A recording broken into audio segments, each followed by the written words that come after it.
Hello dear student welcome to my channel MI tuition point. देखो एर आगे तुम्हादेर आमी लाइफ साइंसर पार्ट 3টে दिएছি, এটা হলো পার্ট নাম্বার 4।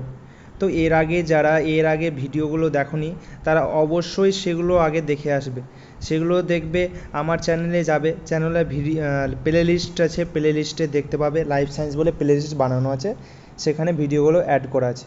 তো অবশ্যই তোমরা সেগুলো আগে দেখবে, তারপরে এটা দেখবে আমি 1 নম্বর থেকে শুরু করেছি, কালকে যেটা শেষ করেছিলাম 76 নম্বর কোশ্চেন থেকে, তাহলে আজকে নেক্সট থেকে। এটা বিশেষ করে জিএনএম এএনএম যারা দিবে তাদের জন্য খুবই বলছি, এই জয় কয়দিন আছে তোমরা জাস্ট আমাকে আমার চ্যানেল ফলো করো, একটা গুড স্কোর করবে তোমরা অবশ্যই, আমি তোমাদের বলছি একবারে কমন চলে আসবে। তো চলো তাহলে শুরু করা যাক। কোশ্চেন পড়ো, 77 নম্বর কোশ্চেন পড়ো। দেখো, কাদের দেহে সিউডোসিলোম দেখা যায়? আচ্ছা, কাদের মধ্যে সিউডোসিলোম দেখা যায়? আচ্ছা, কার মধ্যে সিউডোসিলোম দেখা যায় না? দেখো, কাদের মধ্যে সিউডোসিলোম দেখা যায়? প্রথম কোশ্চেন দেখো, কাদের মধ্যে সিউডোসিলোম দেখা যায় বলেছে, তাহলে দেখো কাদের মধ্যে সিউডোসিলোম দেখা যায়? এই যে নিমাটোড সত্যিকারের সিলোম নয়, দেখো দেখা যায় কাদের মধ্যে সিউডোসিলোম দেখা যায়। এই রে সিউডোসিলোম কার মধ্যে দেখা যায়? নিমাটোডের মধ্যে দেখা যায়। দেখো, নিমাটোড প্রাণীর দেহে সিলোম থাকে না, মানে ট্রু সিলোম থাকে না, এর প্রাণী দেহে সিউডোসিলোম থাকে। ওকে, সিউডোসিলোম থাকে, সিউডোসিলোম এর প্রাণীদেহে সিউডোসিলোম থাকে। ওকে, তাহলে দেখো নিমাটোডের ট্রু মানে সত্যিকারের সিলোম থাকে না, সিউডোসিলোম পাওয়া যায়। অ্যাকাইনোডার্মাটা, তারপরে আবার অ্যানিলিডা, মোলাস্কা, এগুলো দেখো মোলাস্কা, এগুলোর মধ্যে তোমার সিলোম বর্তমান, ঠিক আছে। এটার মধ্যে দেখো সিউডোসিলোম আর এগুলোর মধ্যে সিলোম বর্তমান। ওকে, তাহলে এই তিনটের মধ্যে সিলোম বর্তমান, আর সিউডোসিলোম কার মধ্যে দেখা যায়? নিমাটোডা। ওকে, তাহলে option C is the correct answer. চলো নেক্সট কোশ্চেন, 78 নম্বর। যে ব্যক্তির ক্ষমতার ওপর ভিত্তি করে জীবকে জড় থেকে আলাদা করে দেয় তা হলো অপশন এ বৃদ্ধি ও সম্পূর্ণ, অপশন বি সংবেদনশীলতা, অপশন সি জনন, অপশন ডি ক্রিয়া প্রতিক্রিয়া ও অঙ্গস্থানীয় অভিযোজন। তাহলে বলো, যে ব্যক্তির ক্ষমতার ওপর ভিত্তি করে জীবকে জড় থেকে আলাদা করা যায়, জীবকে জড় থেকে আলাদা করা যায় তা হলো কি? তা হলো তোমার সংবেদনশীলতা। দেখো, জীব ও জড় পদার্থকে আলাদা করার জন্য অন্যতম বৈশিষ্ট্য হলো তোমার সংবেদনশীলতা। ওকে, দেখো জড় পদার্থের কোনো সাড়া দেওয়ার ক্ষমতা নেই, জড় পদার্থের কোনো সাড়া দেওয়ার ক্ষমতা আছে? ক্ষমতা নেই, তাহলে এটার অ্যান্সার কী হবে? সংবেদনশীলতা। Option B is the correct answer. Okay, আমি বলছি তোমরা জাস্ট আমি যা করাচ্ছি প্রতিদিন তোমাদের জন্য, আমি প্রত্যেক দিন লাইফ সায়েন্সের ভিডিও দিচ্ছি, আরও আদার্স সাবজেক্টগুলো ভিডিও দিচ্ছি, তোমরা শুধু জাস্ট এই যে কদিন পরীক্ষার আগে পর্যন্ত আমার সঙ্গে জাস্ট কানেক্ট থাকো, আমি বলছি তোমাদের ভালো স্কোর হবে, গ্যারেন্টি দিচ্ছি তোমাদের ভালো স্কোর হবে যদি তোমরা পড়ো আমার সঙ্গে। তাহলে চলো নেক্সট কোশ্চেন।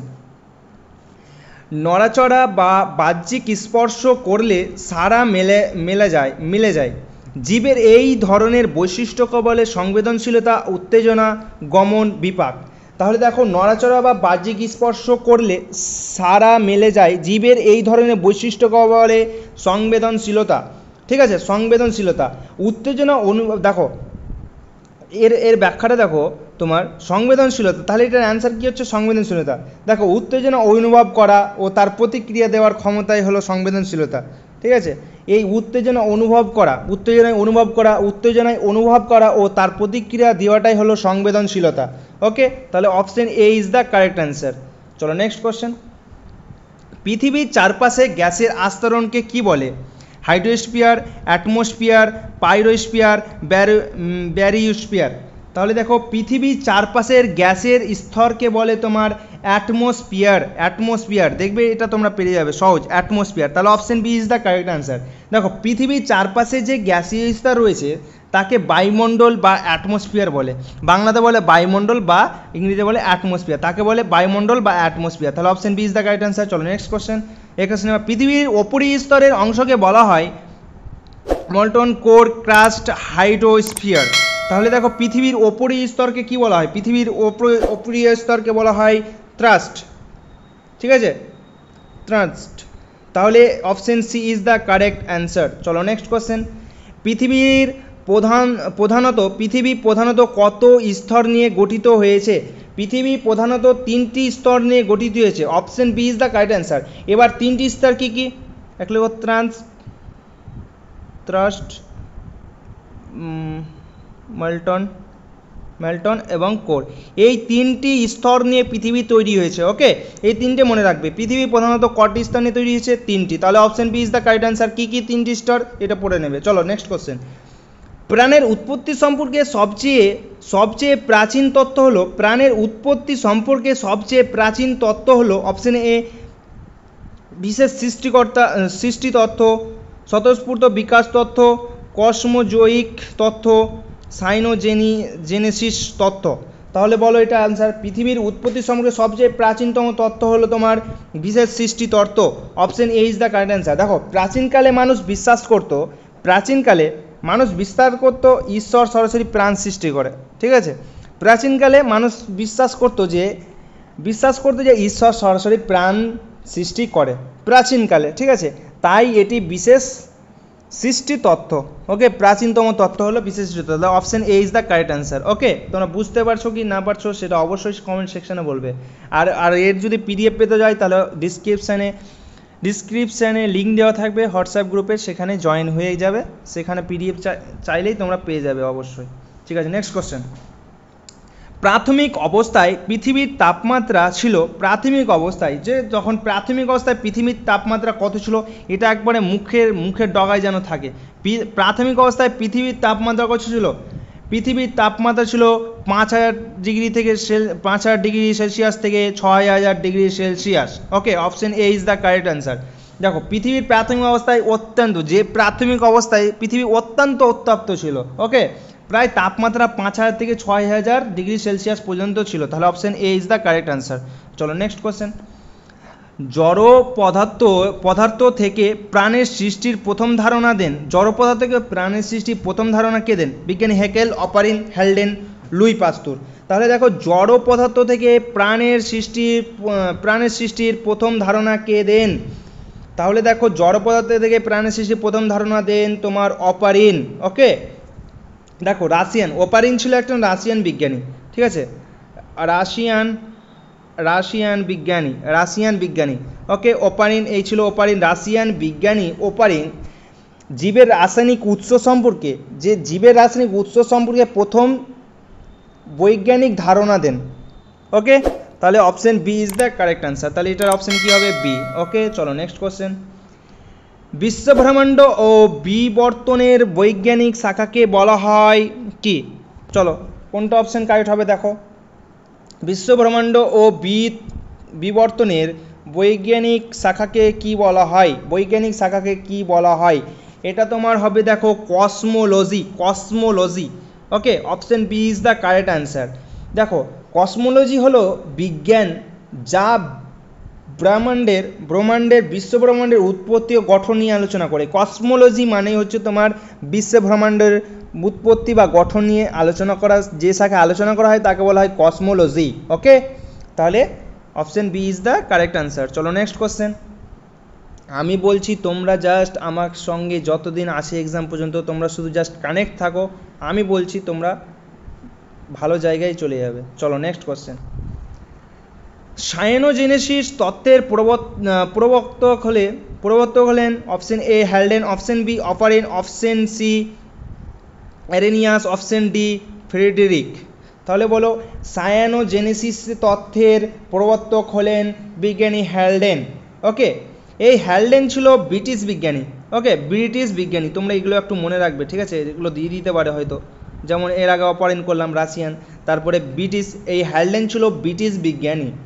ঠিক আছে, তিনি প্রস্তাব করেছিলেন যে সূর্যের অতিবেগুনি রশ্মি দ্বারা জৈব গঠন তৈরি জীবের সৃষ্টি হয়, জৈব গঠিত হয়ে জীবের সৃষ্টি হয়। ঠিক আছে, তাহলে option A is the correct answer. চলো নেক্সট কোশ্চেন। কেমোজেনেসিস তত্ত্বের প্রবক্তা হলেন কেমোজেনেসিস, এর আগেটা কি ছিল তোমার সাইনোজেনেসিস, এটা আছে কেমোজেনেসিস তত্ত্বের প্রবক্তা হলেন তোমার কে, option A Frederick Oparin Haldane ও Helmont, option C Oparin Haldane, option D কোনোটাই নয়।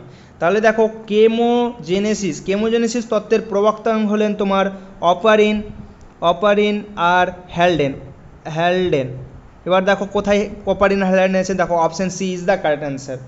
অপারিন হ্যালডেন যৌথভাবে কেমোজেনেসিস তত্ত্ব দেন, যেখানে জীবের এই যে কেমোজেনেসিস তত্ত্বে সে যেটা বলেছেন সেটা হলো যেখানে জীবের উৎপত্তিকে রাসায়নিক বিক্রিয়ার ফলে হিসাবে ব্যাখ্যা করা হয়েছে। ওকে, তাহলে এটার option C is the correct answer. Okay, next question. Hot dilute soup very important, একদম আমি বলছি এটা যেন না ভুলে যাও পরীক্ষার সময়, এটা অনেক ভেরি ইম্পর্টেন্ট, আমি অনেক ইম্পর্টেন্ট বলছি। দেখো, হট ডাইলুট স্যুপ তত্ত্বের প্রবক্তা হলেন হ্যাকেল, অপারিন, হ্যালডেন, ল্যামার্ক। তাহলে কিসের বলেছে, হট ডাইলুট স্যুপ প্রবক্তা হলেন হ্যালডেন, অপশন বি। ওকে না সরি অপশন সি হ্যালডেন। দেখুন হ্যালডেন বলেছেন পৃথিবীর উষ্ণ সমুদ্রে প্রাথমিক জৈব যৌগ জমা হয়ে হট ডাইলুট স্যুপ তৈরি হয়েছিল, যা থেকে জীব সৃষ্টি হয়। কে বলেছিল হট ডাইলুট স্যুপ? বিজ্ঞানী হ্যালডেন। ওকে, নেক্সট কোশ্চেন, তাহলে option C is the correct answer. Next question, nucleus হলো, আচ্ছা নিউক্লিয়াস দেখবে, নিউক্লিয়াস বলতে কি বোঝায়? নিউক্লিয়াস বলতে দেখো নিউক্লিয়াসের মধ্যে ডিএনএ থাকে, ঠিক আছে। তাহলে দেখো প্রোটিনবিহীন আরএনএ, প্রোটিনবিহীন না, প্রোটিন তো থাকেই, তাহলে দেখো নিউক্লিয়াসের মধ্যে ডিএনএ থাকে, option D is the correct answer. তাহলে দেখো নিউক্লিয়াস বা জিনগত উপাদান মূলত ডিএনএ দ্বারা গঠিত, নিউক্লিয়াস বা জিনগত উপাদান মূলত ডিএনএ দ্বারা গঠিত, ঠিক আছে। তাহলে এটা অপশন কি হবে? Option D is the correct answer. চলো নেক্সট কোশ্চেন। মাইক্রোস্ফিয়ারের তত্ত্বের প্রবক্তা হলেন option A Oparin, option B Haldane Urey, option C Haldane, option D Fox. তাহলে দেখো ফক্স। মাইক্রোস্ফিয়ার তত্ত্বের প্রবক্তা হলেন Fox, option D is the correct answer. দেখো সিডনি ফক্স অ্যামিনো অ্যাসিড থেকে গঠিত মাইক্রোস্ফিয়ারের ব্যাখ্যা করেন, যা কোষের মতো গঠন সৃষ্টি করতে পারে। ওকে, তাহলে ফক্স, তাহলে option D is the correct answer. Okay, next question. Protocell হলো আচ্ছা একটা জিনিস ছুটে গেছে, চলো দেখা যাক, দাঁড়াও। আচ্ছা হ্যাঁ, 92 নাম্বার কোশ্চেনটা ছুটে গেছে। ওকে চলো, ছুটে গেছে তো নেক্সট কোশ্চেনটাই করি। প্রোটোসেল হলো, দেখো কুমাসার্ভেট, ক্লিনিয়ন, প্রোটিনয়েড, কুমাসার্ভেট ও ক্লিনিয়ন। তাহলে বলো প্রোটোসেল হলো কি হবে? প্রোটোসেল হলো কুমাসার্ভেট ও nucleon. Okay, option D is the correct answer. দেখো প্রাথমিক জীবকোষ সদৃশ গঠনকে প্রোটোসেল বলে, যা কুমাসার্ভেট ও ক্লিনিয়ন উভয়ের সংমিশ্রণে তৈরি হয়েছিল। ওকে, তাহলে option D is the correct answer. Next question. Protobiont হলো কুমাসার্ভেট ও নিউক্লিক অ্যাসিড যুক্ত অজীবীয় হেটেরোট্রফ, বৃদ্ধি ও বিভাজন সক্ষম, দ্বিতীয় আকারযুক্ত। আর অপশন ডি সমস্তটাই সঠিক। তাহলে দেখো কুমাসার্ভেট এটাও ঠিক হচ্ছে, বৃদ্ধি ও বিভাজনে সক্ষম, এটা হবে প্রোটোবায়ন্টের তাহলে এটাও হবে। তাহলে দেখো option D is the correct answer. Okay, option D is the correct answer. চলো নেক্সট কোশ্চেন। হিউম থিওরির প্রবক্তা হলেন মায়ার, মোলার, সিসমন্ডি, রাইট। তাহলে হচ্ছে দেখো হিউম থিওরির প্রবক্তা হলেন তোমার মায়ার।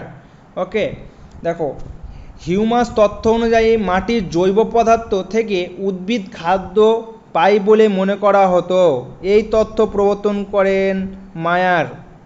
ওকে, চলো next question. Option A is the correct answer. চলো নেক্সট কোশ্চেন। প্রাকৃতিক পরিবেশ সংরক্ষণকে বলা হয়, প্রাকৃতিক পরিবেশকে সংরক্ষণ বলা হয় ইনসিটু, এক্সিটু, উদ্ভিদবিদ্যা, জু। তাহলে দেখো প্রাথমিক পরিবেশকে সংরক্ষণ করাকে বলা হয় তোমার ইনসিটু। ওকে, তাহলে এটার অ্যান্সার কি হচ্ছে ইনসিটু। ওকে, তাহলে option A is the correct answer. চলো নেক্সট কোশ্চেন। মানুষের ছায়াপ্রকাশ ক্রিয়ার উদাহরণ। অপশন এ বাছাই প্রক্রিয়া, অপশন এ আচ্ছাদ প্রক্রিয়া, অভিযোজন প্রক্রিয়া, প্রাকৃতিক নির্বাচন। তাহলে দেখো মানুষের ছায়াপ্রকাশ ক্রিয়া উদাহরণ হলো তোমার অভিযোজন। এটা হলো তোমার অপশন সি অভিযোজন। দেখবে তোমার শ্যাডো রিফ্লেক্স, ছায়াপ্রকাশ মানে হচ্ছে তোমার শ্যাডো রিফ্লেক্স। দেখবে ছায়াপ্রকাশ মানুষের শরীরের পরিবেশের সাথে অভিযোজন একটি রূপ। ওকে, তাহলে option C is the correct answer. চলো নেক্সট কোশ্চেন। আলফা বৈচিত্র্য হলো প্রজাতি বৈচিত্র্য, জেনেটিক বৈচিত্র্য, কমিউনিটি বৈচিত্র্য, কোনোটিই নয়। তাহলে আলফা বৈচিত্র্য হলো তোমার প্রজাতিক বৈচিত্র্য।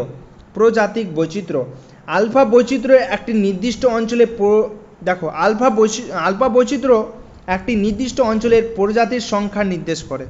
ওকে, আলফা বৈচিত্র্য কি করে? একটি নির্দিষ্ট অঞ্চলের প্রজাতির সংখ্যা নির্দেশ করে। তোমরা লিখে নেবে, যদি পারো তাহলে সঙ্গে সঙ্গে লিখে নেবে। আলফা বৈচিত্র্য একটি নির্দিষ্ট অঞ্চলের প্রজাতির সংখ্যা নির্দেশ করে। তাহলে option A is the correct answer. চলো নেক্সট কোশ্চেন। আমাদের দেশের সর্বাধিক জীববৈচিত্র্য সম্পূর্ণ ভৌগোলিক অঞ্চল হল অপশন এ পূর্বঘাট ও পশ্চিমঘাট, অপশন বি পশ্চিমঘাট ও পূর্ব হিমালয়, অপশন সি সুন্দরবন ও কচ্ছের রণ, অপশন ডি কেরালা। ওকে, তাহলে দেখো আমাদের দেশে সর্বাধিক বৈচিত্র্য সম্পূর্ণ ভৌগোলিক অঞ্চল হলো তোমার পশ্চিমঘাট এবং পূর্ব হিমালয়। অপশন বি পশ্চিমঘাট এবং পূর্ব হিমালয় সর্বাধিক বৈচিত্র্য সম্পূর্ণ ভৌগোলিক অঞ্চল। তাহলে এটার অ্যান্সার কী হবে? পশ্চিমঘাট ও পূর্ব হিমালয়। ওকে, দেখো ভারতের সবচেয়ে জীববৈচিত্র্যপূর্ণ এলাকা হলো পশ্চিমঘাট ও পূর্ব হিমালয়। ঠিক আছে, এগুলো কী বলতো বায়োডাইভার্সিটি বা হটস্পট। এগুলো হলো তোমার বায়োডাইভার্সিটি বা হটস্পট। ইন্ডিয়াতে কয়টা হটস্পট আছে সেটা কমেন্ট সেকশনে আমাকে বলবে, তোমাদের কাছে আমি উত্তর চাইলাম। ওকে, চলো নেক্সট কোশ্চেন। দেখো ব্যালেন্স শব্দের প্রবর্তক হলেন তোমার ল্যামার্ক, অপারেন, অ্যারিস্টটল, ডারউইন। তাহলে এটা হবে তোমার Aristotle. Option C is the correct answer. চলো নেক্সট কোশ্চেন। প্রাকৃতিক নির্বাচন তত্ত্বের প্রবক্তা হলেন, এটা কিন্তু একটা ভালো ইম্পর্টেন্ট, এটাও ভিভিআই দিয়ে রাখতে পারো। প্রাকৃতিক নির্বাচন তত্ত্বের প্রবক্তা হলেন তোমার কে? Lamarck, Haldane, Darwin, de Vries. তাহলে এটার আনসার কি হবে? তোমার ডারউইন। ওকে, প্রাকৃতিক নির্বাচনের তত্ত্বের প্রবক্তা হলেন তোমার ডারউইন। দেখো প্রাকৃতিক নির্বাচন তত্ত্ব চার্লস ডারউইন। দেখবে চার্লস ডারউইনের একটা গ্রন্থ আছে, এই গ্রন্থটা মনে রাখবে। এটা গ্রন্থ কার নাম? Origin of species. তোমরা এই গ্রন্থের নামটা লেখো, এটা এক্সামে কিন্তু আসে, এই কোশ্চেনটা কিন্তু এক্সামে আসে। অরিজিন অফ স্পিসিস কার গ্রন্থ বা কার লেখা? অরিজিন অফ স্পিসিস এই গ্রন্থটি। ওকে, অরিজিন অফ স্পিসিস এটা কার? ডারউইনের। ওকে, এটা কার লেখা? ডারউইনের গ্রন্থ। ওকে, এটা কিন্তু এক্সামে ভালো ইম্পর্টেন্ট, কিন্তু অরিজিন অফ স্পিসিস কার? ডারউইনের। এটা কিন্তু এক্সামে আসে, তোমরা ভালো করে একটু মনে রাখবে এটা কোশ্চেনটা। দেখো জেনেটিক ইঞ্জিনিয়ারিং হলো অপশন এ জীবকোষের সাহায্যে জিনোমকে পরিবর্ধন, অপশন বি প্লাজমিড ভেক্টর ও যুক্তকৃত রিকম্বিনেন্ট ডিএনএ পরিবর্ধন, অপশন সি অ্যান্টিবায়োটিকের উৎপাদন জৈব প্রস্তুত প্রয়োগ, অপশন ডি কোনোটিই নয়। তাহলে দেখো জেনেটিক ইঞ্জিনিয়ারিংয়ে কী হয়? জেনেটিক ইঞ্জিনিয়ারিংয়ে তোমার জীবকোষের সাহায্যে জিনোমকে পরিবর্ধন করা হয়।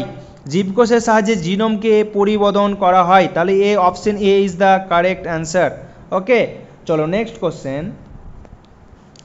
বায়োটেকনোলজির জনক কাকে বলা হয়? এটাও কিন্তু একটা ইম্পর্টেন্ট কোশ্চেন। বায়োটেকনোলজির জনক কাকে বলা হয়?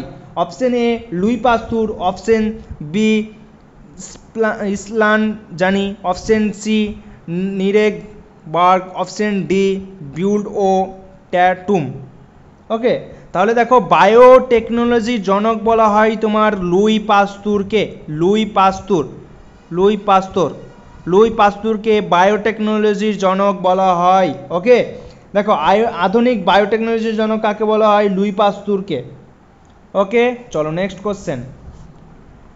দেখো মৌমাছির বিজ্ঞানসম্মত উপায়ে পালন পদ্ধতিকে জীববিদ্যার যে শাখায় আলোচনা করা হয়, মৌমাছির বিজ্ঞানসম্মত উপায়ে পালন করার পদ্ধতিকে বিজ্ঞানের যে শাখায় আলোচিত করা হয় তাকে বলা হয় এপিয়ারি। তোমরা দেখবে ইংলিশে পড়েছো ওয়ান ওয়ার্ড সাবস্টিটিউশন পড়েছো, তো এটাও কিন্তু ওই ওয়ান ওয়ার্ড সাবস্টিটিউশনের মতোই।